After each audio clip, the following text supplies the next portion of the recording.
ਜੇ ਮੈਂ ਐਸਜੀਪੀਸੀ ਨੂੰ ਸ਼੍ਰੀ ਗੁਰੂ ਗ੍ਰੰਥ ਸਾਹਿਬ ਦੇ ਪਾਵਨ ਸਰੂਪਾਂ ਤੇ ਸਵਾਲ ਕਰਦਾ ਤੇ ਮੈਨੂੰ ਇਹ ਕਹਿ ਦਿੱਤਾ ਜਾਂਦਾ ਤੂੰ ਏਜੰਸੀਆਂ ਦਾ ਬੰਦਾ ਤੇ ਤੇਰੇ ਤੇ ਕਾਨੂੰਨੀ ਕਾਰਵਾਈ ਕੀਤੀ ਜਾਊ। ਜੇ ਮੈਂ ਸਰਕਾਰਾਂ ਨੂੰ ਸਵਾਲ ਕਰਦਾ ਤੇ ਮੈਨੂੰ ਇਹ ਕਹਿ ਦਿੱਤਾ ਜਾਂਦਾ ਇਹ ਦੇਸ਼ ਧਰੋਹੀ ਆ। ਜੇ ਮੈਂ ਅੱਜ ਕਿਸਾਨ ਜਥੇਬੰਦੀਆਂ ਨੂੰ ਇਹ ਸਵਾਲ ਕਰਦਾ ਵੀ ਤੁਸੀਂ ਪਹਿਲਾਂ ਤਾਂ ਲੜਾਈ ਤੈਅ ਕਰੋ ਤਾਂ ਮੇਰੇ ਤੇ ਇਹ ਕਹਿ ਦਿੱਤਾ ਜਾਂਦਾ ਮੈਨੂੰ ਵੀ ਤੂੰ ਆਰਐਸਐਸ ਦਾ ਬੰਦਾ। ਸਾਡੇ ਗਵਾਈਏ ਵੀਰ ਮੇਰਾ ਟੋਟਲ ਬਾਇਕਾਟ ਕਰ ਦਿੰਦੇ ਆ ਇਹ ਕਹਿ ਕੇ ਵੀ ਅਸੀਂ ਤਾਂ ਕਿਸਾਨ ਜਥੇਬੰਦੀਆਂ ਦੇ ਨਾਲ ਆ ਤੇ ਤੁਸੀਂ ਤਾਂ ਕੋਈ ਨਵੀਂ ਰਾਜਨੀਤੀ ਜਾਂ ਰਾਜਨੀਤਿਕ ਧਿਰ ਕੋਈ ਪਾਰਟੀ ਕੱਢਣ ਦੀ ਕੋਸ਼ਿਸ਼ ਕਰ ਰਹੇ। ਕਿਸਾਨ ਜਿਹੜੇ ਖੁਦਕੁਸ਼ੀਆਂ ਕਰਦੇ ਆ, ਕਿਸਾਨ ਜਿਹੜੇ ਕਰਜ਼ਿਆਂ ਥੱਲੇ ਆ, ਕਿਸਾਨ ਜਿਨ੍ਹਾਂ ਦੀਆਂ ਲਿਮਟਾਂ ਨਹੀਂ ਮੋੜੀਆਂ ਜਾਂਦੀਆਂ, ਉਹ ਸਭ ਕੁਝ ਠੀਕ ਹੋ ਜੂ ਐਮਐਸਪੀ ਮਿਲਣ ਨਾਲ। ਇੱਕ ਸਿਚੁਏਸ਼ਨ ਇਹੋ ਜਿਹਾ ਮਾਹੌਲ ਕ੍ਰੀਏਟ ਕਰ ਰਹੇ ਆ ਜਿੱਥੇ ਸੈਂਟਰ ਨੇ ਸਾਡੇ ਤੇ ਐਮਰਜੈਂਸੀ ਇਨਵੋਕ ਕਰ ਦੇਣੀ ਆ। ਮੈਂ ਕਿੱਦਾਂ ਦਾ ਕਹੀ ਜਾਂਦਾ ਵੀ ਸਾਨੂੰ ਗੱਲ ਸਮਝਣੀ ਪੈਣੀ ਆ। ਇਹ ਆਰਡੀਨੈਂਸ ਆਉਣੇ, ਕਾਲੇ ਕਾਨੂੰਨ ਆਉਣੇ, ਇਹ ਤਾਂ ਬਿਮਾਰੀ ਦੇ ਲੱਛਣ ਆ। ਰੋਗ ਕੀ ਆ ਤੇ ਉਹਦੀ ਦਵਾਈ ਕੀ ਹੋਣੀ ਚਾਹੀਦੀ ਆ, ਗੱਲ ਇੱਥੇ ਪਈ ਆ। ਜਿੱਦਾਂ ਅਸੀਂ ਬੰਦ ਕਮਰਿਆਂ 'ਚ ਸਰਕਾਰਾਂ ਨਾਲ ਮੀਟਿੰਗਾਂ ਕਰਨੀਆਂ ਸ਼ੁਰੂ ਕਰ ਦਿੰਨੇ ਆ ਨਾ, 50% ਦਾ ਸੰਘਰਸ਼ ਉੱਥੇ ਹੀ ਅਸੀਂ ਵੇਚ ਦਿੰਨੇ ਆ। ਤੁਸੀਂ ਕਰ ਲਓ ਜਿਹੜਾ ਮੇਰਾ ਵਿਰੋਧ ਕਰਨਾ, ਭੰਡ ਲਓ ਜਿੰਨਾ ਭੰਡਣਾ, ਕਹਿ ਦਿਓ ਜਿਹਦਾ ਮਰਜ਼ੀ ਬੰਦਾ ਮੈਂ। ਅੱਜ ਤੋਂ ਬਾਅਦ ਮੈਂ ਸਫਾਈ ਵੀ ਨਹੀਂ ਦੇਣੀ। ਮੇਰੇ ਤੇ ਸਵਾਲ ਨਾ ਖੜੇ ਕਰੋ। ਜੇ ਅੱਜ ਗਵਾਈਏ ਕਹਿ ਰਹੇ ਆ ਸਾਰੇ ਵੀ ਦੀਪ ਸਿੱਧੂ ਨਵਾਂ ਕੋਈ ਫਰੰਟ ਖੜਾ ਕਰ ਰਿਹਾ, ਮੈਂ ਕਿਹਾ ਉਹ ਹਰ ਬੰਦਾ ਉਹਨੂੰ ਹੱਕ ਆ ਜਿਹੜਾ ਪੰਜਾਬ ਲਈ ਲੜ ਰਿਹਾ ਨਵਾਂ ਕੋਈ ਫਰੰਟ ਖੜਾ ਕਰਨ ਵਾਸਤੇ। ਇਹਦਾ ਜਵਾਬ ਮੈਨੂੰ ਦਿਓ। ਸਤਿ ਸ਼੍ਰੀ ਅਕਾਲ ਜੀ। ਮੈਂ ਆਸ ਕਰਦਾ ਤੁਸੀਂ ਤੰਦਰੁਸਤ ਹੋਵੋਗੇ, ਠੀਕ ਠਾਕ ਹੋਵੋਗੇ। ਕੁਝ ਦਿਲ ਦੀਆਂ ਗੱਲਾਂ ਤੁਹਾਡੇ ਨਾਲ ਸ਼ੇਅਰ ਕਰਨੀਆਂ ਸੀ। ਗੱਲ ਆਏ ਆ, ਜੇ ਮੈਂ ਐਸਜੀਪੀਸੀ ਨੂੰ ਸ਼੍ਰੀ ਗੁਰੂ ਗ੍ਰੰਥ ਸਾਹਿਬ ਦੇ ਪਾਵਨ ਸਰੂਪਾਂ ਤੇ ਸਵਾਲ ਕਰਦਾ ਤੇ ਮੈਨੂੰ ਇਹ ਕਹਿ ਦਿੱਤਾ ਜਾਂਦਾ ਤੂੰ ਏਜੰਸੀਆਂ ਦਾ ਬੰਦਾ ਤੇ ਤੇਰੇ ਤੇ ਕਾਨੂੰਨੀ ਕਾਰਵਾਈ ਕੀਤੀ ਜਾਊਗੀ। ਜੇ ਮੈਂ ਸਰਕਾਰਾਂ ਨੂੰ ਸਵਾਲ ਕਰਦਾ ਤੇ ਮੈਨੂੰ ਇਹ ਕਹਿ ਦਿੱਤਾ ਜਾਂਦਾ ਇਹ ਦੇਸ਼ ਧਰੋਹੀ ਆ, ਇਹ ਸੈਪਰੇਟਿਸਟ ਨੂੰ ਬਿਲੋਂਗ ਕਰਦਾ। ਤੇ ਜੇ ਮੈਂ ਅੱਜ ਕਿਸਾਨ ਜਥੇਬੰਦੀਆਂ ਨੂੰ ਇਹ ਸਵਾਲ ਕਰਦਾ ਵੀ ਤੁਸੀਂ ਪਹਿਲਾਂ ਤਾਂ ਲੜਾਈ ਤੈਅ ਕਰੋ।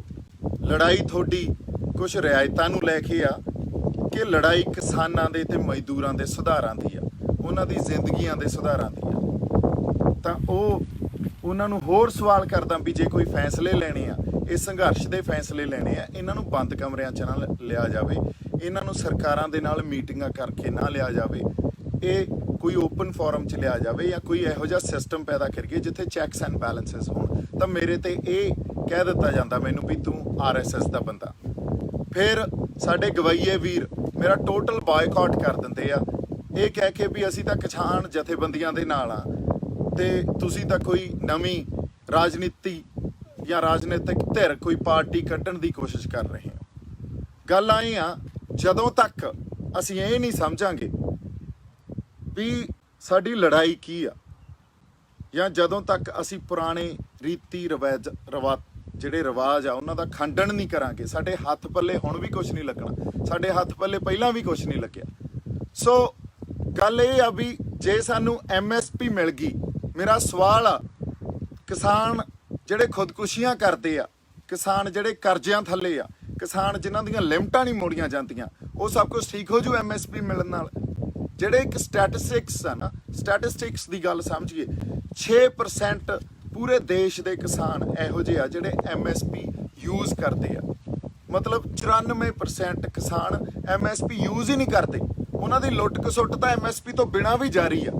ਫਿਰ ਅਗਲੀ ਗੱਲ ਆ ਜਿਹੜੀ ਕੀ ਸਾਡੇ ਨਾਲ ਮਜ਼ਦੂਰ ਜਾਂ ਉਹਨਾਂ ਦੀਆਂ ਜਿਹੜੀਆਂ ਯੂਨੀਅਨਸ ਉਹ ਨਾਲ ਆ, ਕੀ ਸਾਡੇ ਨਾਲ ਆੜ੍ਹਤੀਆ, ਸਾਰੀ ਆੜ੍ਹਤੀਆਂ ਯੂਨੀਅਨ ਸਾਡੇ ਨਾਲ ਆ। ਜੇ ਅਸੀਂ ਕਹੀਏ ਇਹ ਸਾਡੀ ਸਾਰਿਆਂ ਦੀ ਲੜਾਈ ਆ, ਹਜੇ ਤੁਸੀਂ ਲਾਮਬੰਦੀ ਤਾਂ ਕਰਦੇ ਨਹੀਂ। ਅਸੀਂ ਬਹਿ ਜਾਂਦੇ ਆ ਰੇਲਾਂ ਰੋਕਣ, ਇਹ ਤਾਂ ਪੁਰਾਣੇ ਢੰਗ ਆ ਜੀ ਰੇਲਾਂ ਰੋਕਣ ਦੇ, ਜਾਂ ਅਸੀਂ ਮਾਲਸ 'ਚ ਚਲੇ ਗਏ। ਅਸੀਂ ਇਹੋ ਜੀ ਇੱਕ ਸਿਚੁਏਸ਼ਨ, ਇਹੋ ਜਿਹਾ ਮਾਹੌਲ ਕ੍ਰੀਏਟ ਕਰ ਰਹੇ ਆ ਜਿੱਥੇ ਸੈਂਟਰ ਨੇ ਸਾਡੇ ਤੇ ਐਮਰਜੈਂਸੀ ਇਨਵੋਕ ਕਰ ਦੇਣੀ ਆ। ਤੁਸੀਂ ਇਹ ਦੇਖ ਲਓ, ਬਹੁਤ ਥਾਵਾਂ ਤੋਂ ਮੈਨੂੰ ਇਹ ਖਬਰ ਆਈ ਆ ਵੀ ਜੀ ਆਰਮੀ ਜਾਂ ਪੈਰਾਮਿਲਟਰੀ ਫੋਰਸਿਸ ਦੀਆਂ ਗੱਡੀਆਂ ਪੰਜਾਬ 'ਚ ਐਂਟਰ ਹੋ ਰਹੀਆਂ। ਹੁਣ ਜੇ ਕੱਲ ਨੂੰ ਸਾਡੇ ਤੇ ਸੈਂਟਰ ਨੇ ਇਹ ਕਹਿਤਾ ਵੀ ਸਟੇਟ ਗਵਰਨਮੈਂਟ ਇੱਥੇ ਪ੍ਰੋਟੈਸਟਰਸ ਨੂੰ ਕੰਟਰੋਲ ਕਰਨ 'ਚ ਨਾਕਾਮਯਾਬ ਆ, ਸਿਚੁਏਸ਼ਨ ਬਹੁਤ ਜ਼ਿਆਦਾ ਅਨਕੂਲ ਆ, ਐਮਰਜੈਂਸੀ ਇਨਵੋਕ ਕਰਦੇ, ਉਦੋਂ ਬਾਅਦ ਸਾਡਾ ਪਲਾਨ ਬੀ ਕੀ ਹੋਊਗਾ? ਸਾਡੇ ਕੋਲੇ ਕੋਈ ਪਲਾਨ ਬੀ ਨਹੀਂ ਆ। ਕਿਸੇ ਕਿਸਾਨ ਜਥੇਬੰਦੀ ਕੋਲੇ ਕੋਈ ਪਲਾਨ ਬੀ ਹੈ ਨਹੀਂ। ਉਹ ਸਿਰਫ ਲੱਗੇ ਹੋਏ ਆ, ਟੋਲ ਰੋਕ ਲਓ, ਫਲਾਨੀ ਥਾਂ ਤੇ ਮੌਲ ਬੰਦ ਕਰ ਦਿਓ, ਜਾਂ ਅਸੀਂ ਰੇਲਾਂ ਰੋਕ ਲਓ। ਰੇਲਾਂ ਤਾਂ ਪਿੱਛੇ ਹੀ ਰੋਕੀ ਖੜੇ ਆ ਉਹ। ਸੋ ਕੋਈ ਪਲਾਨ ਬੀ ਰੱਖ ਕੇ ਨਹੀਂ ਚੱਲਦੇ। ਮੈਂ ਕਿੱਦਾਂ ਦਾ ਕਹੀ ਜਾਂਦਾ ਵੀ ਸਾਨੂੰ ਗੱਲ ਸਮਝਣੀ ਪੈਣੀ ਆ। ਇਹ ਆਰਡੀਨੈਂਸ ਆਉਣੇ, ਕਾਲੇ ਕਾਨੂੰਨ ਆਉਣੇ, ਇਹ ਤਾਂ ਬਿਮਾਰੀ ਦੇ ਲੱਛਣ ਆ। ਰੋਗ ਕੀ ਆ ਤੇ ਉਹਦੀ ਦਵਾਈ ਕੀ ਹੋਣੀ ਚਾਹੀਦੀ ਆ, ਗੱਲ ਇੱਥੇ ਪਈ ਆ। ਰੋਗ ਕੀ ਆ? ਰੋਗ ਇਹ ਆ ਵੀ ਕਿਸਾਨ ਦੀ ਦਸ਼ਾ ਆਰਡੀਨੈਂਸ ਤੋਂ ਆਉਣ ਤੋਂ ਪਹਿਲਾਂ ਵੀ ਬੁਰੀ ਸੀ। ਉਦੋਂ ਪਹਿਲਾਂ ਵੀ ਖੁਦਕੁਸ਼ੀਆਂ ਹੁੰਦੀਆਂ ਸੀ। ਉਦੋਂ ਪਹਿਲਾਂ ਵੀ ਕਿਸਾਨ ਜਾਂ ਮਜ਼ਦੂਰ ਕਰਜ਼ੇ 'ਚ ਸੀ, ਉਹਨਾਂ ਦੇ ਸ਼ੋਸ਼ਣ ਹੁੰਦੇ ਸੀ। ਔਰ ਅਸੀਂ ਇਹ ਗੱਲ ਨੂੰ ਸਮਝ ਹੀ ਨਹੀਂ ਪਾ ਰਹੇ।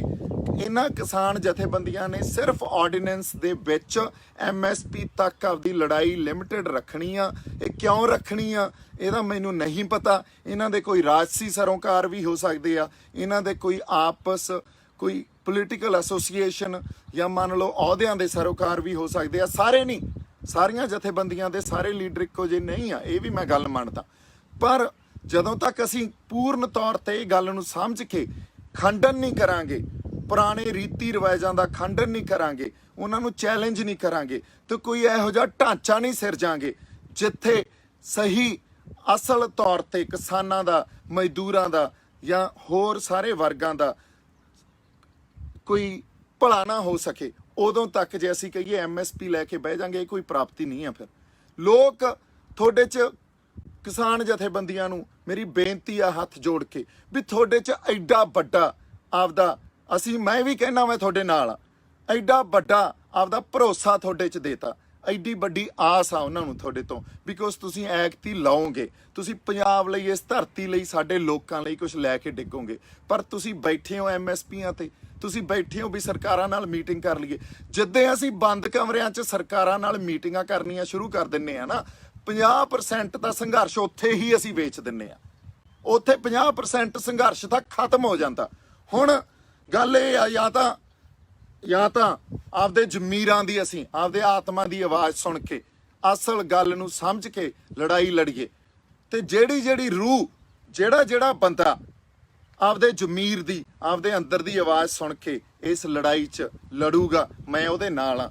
ਮੈਂ ਤਾਂ ਜੀ ਤੁਰ ਪਿਆ। ਹੁਣ ਤੁਸੀਂ ਕਰ ਲਓ ਜਿਹੜਾ ਮੇਰਾ ਵਿਰੋਧ ਕਰਨਾ, ਭੰਡ ਲਓ ਜਿੰਨਾ ਭੰਡਣਾ, ਕਹਿ ਦਿਓ ਜਿਹਦਾ ਮਰਜ਼ੀ ਬੰਦਾ ਮੈਂ। ਅੱਜ ਤੋਂ ਬਾਅਦ ਮੈਂ ਸਫਾਈ ਵੀ ਨਹੀਂ ਦੇਣੀ, ਕੋਈ ਸਫਾਈ ਨਹੀਂ ਦੇਣੀ। ਇਸ ਕਰਕੇ ਨਹੀਂ ਦੇਣੀ ਕਿਉਂਕਿ ਮੇਰਾ ਟੀਚਾ ਕੁਛ ਹੋਰ ਆ। ਮੇਰੀ ਲੜਾਈ ਸਾਡੀ ਧਰਤੀ ਖਾਤਰ, ਸਾਡੇ ਲੋਕਾਂ ਖਾਤਰ ਆ। ਤੁਸੀਂ ਤਾਂ ਮੈਨੂੰ ਉਲਝਾਈ ਰੱਖੋਗੇ। ਮੈਂ ਤਾਂ ਤੀਜੇ ਕੁ ਦਿਨ ਮੇਰੇ ਤੇ ਕੋਈ ਨਵਾਂ ਸਵਾਲ ਖੜਾ ਕਰ ਦਿੰਦੇ ਹੋ। ਇੱਕ ਗੱਲ ਸਮਝਣ ਦੀ ਜ਼ਰੂਰਤ ਆ ਵੀ ਜਦੋਂ ਲੜਾਈ ਸਰਕਾਰਾਂ ਦੇ ਖਿਲਾਫ ਲੜੀ ਜਾਂਦੀ ਹੈ ਨਾ, ਇਹੋ ਜਿਹੀ ਰਾਜਸੀ ਧਿਰਾਂ ਦੇ ਖਿਲਾਫ, ਸਟੇਟ ਦੇ ਖਿਲਾਫ ਲੜੀ ਜਾਂਦੀ ਆ, ਉਦੋਂ ਵੱਖ-ਵੱਖ ਜਗ੍ਹਾ ਤੇ ਵੱਖ-ਵੱਖ ਮੋਰਚੇ ਵਿੱਢਣੇ ਪੈਂਦੇ ਹੁੰਦੇ ਆ। ਪਰ ਸਾਡਾ ਟੀਚਾ ਇੱਕੋ ਹੀ ਹੁੰਦਾ। ਸਾਡਾ ਟੀਚਾ ਇਹੀ ਹੁੰਦਾ ਵੀ ਸਰਕਾਰਾਂ ਨੂੰ ਬੈਕਫੁੱਟ ਤੇ ਲੈ ਕੇ ਆਈਏ, ਸਰਕਾਰਾਂ ਦੀ ਮਜਬੂਰੀ, ਕੋਈ ਰਾਜਸੀ ਮਜਬੂਰੀ ਖੜੀ ਕਰ ਦਈਏ। ਔਰ ਇਹ ਉੱਥੇ ਜੇ ਅਸੀਂ ਇੱਕ ਦੂਜੇ ਨੂੰ ਨਿੰਦਣ ਲੱਗ ਜਾਈਏ ਤਾਂ ਲੋਕਾਂ 'ਚ ਵਹਿਮ ਤੇ ਭਰਮ ਹੀ ਪੈਦਾ ਹੁੰਦਾ। ਹੋਰ ਇਹਦੇ 'ਚੋਂ ਕੋਈ ਹੱਲ ਨਹੀਂ ਨਿਕਲਦਾ। ਇਸ ਕਰਕੇ ਹੱਲ ਵੱਲ ਨੂੰ ਤੁਰੋ। ਹੱਲ ਵੱਲ ਨੂੰ ਅਸੀਂ ਤਾਂ ਹੀ ਤੁਰਾਂਗੇ ਜੇ ਅਸੀਂ ਰੋਗ ਨੂੰ ਸਮਝ ਸਕੇ ਤੇ ਉਹਦੀ ਦਵਾਈ ਨੂੰ ਲੱਭਣ ਦੀ ਕੋਸ਼ਿਸ਼ ਕਰੀਏ। ਅਸੀਂ ਤਾਂ ਲੱਛਣਾਂ ਤੇ ਆ ਕੇ ਲੱਛਣਾਂ ਦੀ ਉਹ ਗੱਲ ਕਰੀ ਜਾਂਦੇ ਆ। ਸੋ ਇਹ ਜਿਹੜੇ ਕਾਲੇ ਕਾਨੂੰਨ ਆ, ਇਹ ਤਾਂ ਲੱਛਣ ਆ। ਅਗਲੀ ਗੱਲ ਮੈਂ ਜੇ ਕਰਦਾ, ਜੇ ਕੱਲ ਨੂੰ ਐਮਰਜੈਂਸੀ ਇਨਵੋਕ ਹੋਗੀ, ਮੈਂ ਕਿੱਦਾਂ ਦਾ ਇਹ ਗੱਲ ਕਹੀ ਆ ਨਾ, ਲਾਮਬੰਦ ਕਰੋ ਇਹਨੂੰ, ਨੈਸ਼ਨਲ ਮੂਵਮੈਂਟ ਬਣਾਓ। ਅਸੀਂ ਹਰਿਆਣੇ ਵਾਲੇ ਸਾਰੇ ਬੰਦਿਆਂ ਨਾਲ ਹੁਣ ਮੈਂ ਟੱਚ 'ਚ ਆ। ਇਸ ਤਰ੍ਹਾਂ ਮੈਂ ਹੋਰ ਵੀ ਕੋਸ਼ਿਸ਼ ਕਰ ਰਿਹਾ, ਜਿਹੜੇ ਸੂਬੇ ਆ ਉੱਥੋਂ ਦੀਆਂ ਕਿਸਾਨ ਜਥੇਬੰਦੀਆਂ ਨਾਲ ਅਸੀਂ ਆਪਦਾ ਕੋਈ ਰਾਬਤਾ ਬਣਾਈਏ, ਕਲਾਮਬੰਦੀ ਕਰੀਏ। ਮੰਨ ਲਓ ਪੰਜਾਬ 'ਚ ਐਮਰਜੈਂਸੀ ਇਨਵੋਕ ਹੋ ਜਾਂਦੀ ਆ, ਪਰ ਸਾਰੇ ਸਟੇਟਾਂ 'ਚ ਤਾਂ ਨਹੀਂ ਕਰ ਸਕਦੇ ਨਾ। ਦਿੱਲੀ ਘੇਰੀ ਬਾਕੀ ਸੂਬਿਆਂ ਨੂੰ ਨਾਲ ਰਲਾ ਕੇ ਜਾਊਗੀ। ਦਿੱਲੀ ਰਾਸ਼ਟਰੀ ਇੱਕ ਲਹਿਰ ਪੈਦਾ ਕਰਕੇ, ਇੰਟਰਨੈਸ਼ਨਲ ਲੈਵਲ ਦੀ ਲਹਿਰ ਪੈਦਾ ਕਰਕੇ ਘੇਰੀ ਜਾਊਗੀ। ਜੇ ਤੁਸੀਂ ਕਹੋ ਪੰਜਾਬ ਕੱਲਾ ਦਿੱਲੀ ਘੇਰ ਲੂਗਾ ਤਾਂ ਇਹ ਪੋਸੀਬਲ ਨਹੀਂ ਆ। ਇਹ ਹੋ ਹੀ ਨਹੀਂ ਸਕਦਾ ਜਦੋਂ ਤੱਕ ਸਾਨੂੰ ਆਪਦੀ ਲਾਮਬੰਦੀ ਉਸ ਲੈਵਲ ਤੱਕ ਨਹੀਂ ਕਰਨੀ ਆਊਗੀ। ਸਾਡੇ ਕੋਲੇ ਉਹ ਵਿਜ਼ਨ ਨਹੀਂ ਆ। ਅਸੀਂ ਜੇ ਕਹੀਏ ਲੜਾਈ ਜਿੱਤ ਲਾਂਗੇ ਤਾਂ ਲੜਾਈ ਨਹੀਂ ਜਿੱਤੀ ਜਾਣੀ। ਤਾਂ ਪੁਰਾਣੇ ਰੀਤੀ ਰਿਵਾਜ ਜਿਹੜੇ ਹੁਣ ਵੀ ਅਪਣਾਏ ਜਾ ਰਹੇ ਆ, ਉਹਨਾਂ ਨਾਲ ਲੜਾਈ ਨਹੀਂ ਜਿੱਤੀ ਜਾਣੀ। ਮੇਰੇ ਤੇ ਸਵਾਲ ਨਾ ਖੜੇ ਕਰੋ। ਜੇ ਅੱਜ ਗਵਈਏ ਕਹਿ ਰਹੇ ਆ ਸਾਰੇ ਵੀ ਨਵਦੀਪ ਸਿੱਧੂ ਨਵਾਂ ਕੋਈ ਫਰੰਟ ਖੜਾ ਕਰ ਰਿਹਾ। ਮੈਂ ਕਿਹਾ ਉਹ ਹਰ ਬੰਦਾ ਉਹਨੂੰ ਹੱਕ ਆ ਜਿਹੜਾ ਪੰਜਾਬ ਲਈ ਲੜ ਰਿਹਾ ਨਵਾਂ ਕੋਈ ਫਰੰਟ ਖੜਾ ਕਰਨ ਵਾਸਤੇ। ਇਹਦਾ ਜਵਾਬ ਮੈਨੂੰ ਦਿਓ। ਅੱਜ ਜਿਹੜੇ ਸਾਡੇ ਇੱਥੇ ਰਵਾਇਤੀ ਪਾਰਟੀਆਂ ਉਹਨਾਂ ਤੋਂ ਅਸੀਂ ਸੈਟੀਸਫਾਈਡ ਆ? ਉਹਨਾਂ ਨੇ ਸਾਡਾ ਭਲਾ ਕੀਤਾ ਕਿਸੇ ਨੇ? ਸੋ ਜੇ ਨਹੀਂ ਕੀਤਾ ਤਾਂ ਬਾਈ ਜੀ ਤਖਤਾ ਪਲਟ ਕਰੋ, ਲੋਕਾਂ ਦਾ ਭਲਾ ਕਰੋ, ਲੋਕਾਂ ਲਈ ਲੜੋ, ਇੱਕ ਦੂਜੇ ਨੂੰ ਨਿੰਦੋ ਨਾ, ਇੱਕ ਦੂਜੇ ਲਈ ਇੱਕ ਦੂਜੇ ਦੀਆਂ ਲੱਤਾਂ ਨਾ ਖਿੱਚੋ। ਸੋ ਸਾਡੀ ਲੜਾਈ ਇਕੱਠਿਆਂ ਦੀ ਆ। ਜੇ ਤੁਸੀਂ ਇਕੱਠੇ ਇੱਕ ਮੋਰਚੇ ਤੋਂ ਨਹੀਂ ਲੜ ਸਕਦੇ ਤਾਂ ਕਿਸੇ ਹੋਰ ਮੋਰਚੇ ਤੋਂ ਲੜ ਲਓ ਜਿੱਥੇ ਤੁਹਾਡੀ ਵਿਚਾਰਧਾਰਾ ਮਿਲਦੀ ਆ। ਪਰ ਇਹਦਾ ਮਤਲਬ ਇਹ ਨਹੀਂ ਅਸੀਂ ਇੱਕ ਦੂਜੇ ਨੂੰ ਨਿੰਦਣ ਲੱਗ ਜਾਈਏ, ਇੱਕ ਦੂਜੇ ਦੀਆਂ ਲੱਤਾਂ ਖਿੱਚਣ ਲੱਗ ਜਾਈਏ। ਮੈਨੂੰ ਐਂ ਲੱਗਦਾ ਲੜਾਈ ਦੀ ਵਿਉਂਤਬੰਦੀ, ਸਟ੍ਰੈਟਜੀ ਤੇ ਸਾਡਾ ਵਿਜ਼ਨ, ਸਾਡੀ ਸੇਧ ਕੀ ਹੋਣੀ ਚਾਹੀਦੀ ਹੈ, ਸਾਡੇ ਕਿਸਾਨ ਜਥੇਬੰਦੀਆਂ ਦੇ ਆਗੂਆਂ ਨੂੰ ਸਮਝਣਾ ਚਾਹੀਦਾ। ਔਰ ਕੱਲੇ ਕਿਸਾਨ ਜਥੇਬੰਦੀਆਂ ਦੇ ਆਗੂਆਂ ਨੂੰ 31 ਜਥੇਬੰਦੀਆਂ ਨੂੰ ਨਹੀਂ ਬਹਿਣਾ ਚਾਹੀਦਾ। ਮਜ਼ਦੂਰਾਂ ਨੂੰ ਵੀ ਨਾਲ ਲਓ, ਉਹਨਾਂ ਦੀਆਂ ਜਥੇਬੰਦੀਆਂ ਨੂੰ ਨਾਲ ਲਓ, ਆੜਤੀਆਂ ਨੂੰ ਨਾਲ ਲਓ। ਤੁਹਾਡੀ ਲੜਾਈ ਨੂੰ ਵੱਡੀ ਕਰੋ, ਲਾਮਬੰਦੀ ਵੱਡੀ ਕਰੋ, ਬਾਕੀ ਸੂਬਿਆਂ ਨੂੰ, ਬਾਕੀ ਸਟੇਟਸ ਨੂੰ ਨਾਲ ਲਓ। ਮੇਰੀ ਇਹੀ ਅਰਦਾਸ ਤੇ ਬੇਨਤੀ ਆ। ਤੇ ਕੱਲ ਨੂੰ ਆਪਾਂ 11 ਵਜੇ ਸ਼ੰਭੂ ਬਾਰਡਰ ਤੇ ਧਰਨਾ ਲਾ ਰਹੇ ਹਾਂ। ਜਿਹਦੀ ਜ਼ਮੀਰ ਜਿਉਂਦੀ ਆ, ਜਿਹੜਾ ਮੇਰੀ ਗੱਲ ਨਾਲ ਕੋਈ ਰਿਲੇਸ਼ਨ ਜਾਂ ਰਿਲੇਟ ਕਰ ਸਕਦਾ ਉਹ ਬੰਦਾ ਉੱਥੇ ਆ ਜਾਏ। ਮੈਂ ਕਿਸੇ ਨੂੰ ਫੋਰਸ ਨਹੀਂ ਕਰ ਰਿਹਾ ਜੀ, ਮੈਂ ਤਾਂ ਹੱਥ ਜੋੜ ਕੇ ਬੇਨਤੀ ਕਰ ਰਿਹਾ ਵੀ ਹਰ ਪਾਸੇ ਜਿੱਥੇ ਕੋਈ ਸੰਘਰਸ਼ ਕਰ ਰਿਹਾ ਉਹਦਾ ਸਾਥ ਦਿਓ। ਮੈਂ ਕਿਸਾਨ ਜਥੇਬੰਦੀਆਂ ਦੇ ਵੀ ਨਾਲ ਆ, ਪਰ ਮੈਂ ਪੁਰਾਣੇ ਢਾਂਚੇ ਦੇ ਨਾਲ ਨਹੀਂ ਆ, ਮੈਂ ਬੰਦ ਕਮਰਿਆਂ 'ਚ ਮੀਟਿੰਗਾਂ ਦੇ ਨਾਲ ਨਹੀਂ ਆ। ਮੈਂ ਸਿਰਫ ਕੁਝ ਰਿਆਇਤਾਂ ਅੰਸ਼ਕ ਤੌਰ ਤੇ ਪ੍ਰਾਪਤੀਆਂ ਦੇ ਨਾਲ ਨਹੀਂ ਆ, ਮੈਂ ਉਹਨਾਂ ਦਾ ਪੁਰਜ਼ੋਰ ਵਿਰੋਧ ਕਰਦਾ। ਮੈਂ ਅਸਲ ਤੌਰ ਤੇ ਜੇ ਕੋਈ ਸਾਡੇ ਇੱਥੇ ਸਿਸਟਮ ਅਸੀਂ ਕਿਸਾਨਾਂ ਨੂੰ ਦੇ ਸਕੀਏ, ਮਜ਼ਦੂਰਾਂ ਨੂੰ ਦੇ ਸਕੀਏ, ਜਿੱਥੇ ਉਹਨਾਂ ਦਾ ਭਲਾ ਹੋਵੇ, ਸਾਡੇ ਲੋਕਾਂ ਨੂੰ ਉਹ ਸਿਸਟਮ ਦੇ ਸਕੀਏ, ਉਸ ਚੀਜ਼ ਦੇ ਨਾਲ ਆ। ਉਹਦਾ ਮੈਂ ਹਮਾਇਤ ਕਰਦਾ ਉਸ ਚੀਜ਼ ਦੀ। ਤੇ ਪੁਰਾਣੀਆਂ ਗੱਲਾਂ ਦਾ, ਪੁਰਾਣੀ ਪੋਲਿਟਿਕਸ ਦਾ ਮੈਂ ਪੂਰਨ ਤੌਰ ਤੇ ਖੰਡਨ ਕਰਦਾ। ਤੇ ਜਦੋਂ ਖੰਡਨ ਕਰਦੇ ਆ ਉਦੋਂ ਇੱਕ ਬਹੁਤ ਵੱਡੇ ਸਿਸਟਮ ਨਾਲ ਸਾਨੂੰ ਲੜਨਾ ਪੈਂਦਾ। ਮੈਂ ਉਸ ਲੜਾਈ ਲਈ ਵੀ ਤਿਆਰ ਆ। ਮੇਰੇ ਵੱਲੋਂ ਬਹੁਤ ਪਿਆਰ ਤੇ ਸਤਿਕਾਰ। ਪੰਜਾਬੀ ਸਿਨੇਮਾ ਤੇ ਸੰਗੀਤ ਜਗਤ ਦੀ ਹੋਰ ਲੇਟੈਸਟ ਅਪਡੇਟਸ ਲਈ ਸਾਡਾ ਫੇਸਬੁੱਕ ਪੇਜ ਬਾਲੀਵੁੱਡ ਤੜਕਾ ਪੰਜਾਬੀ ਲਾਈਕ ਕਰੋ ਤੇ YouTube ਚੈਨਲ ਸਬਸਕ੍ਰਾਈਬ ਕਰੋ।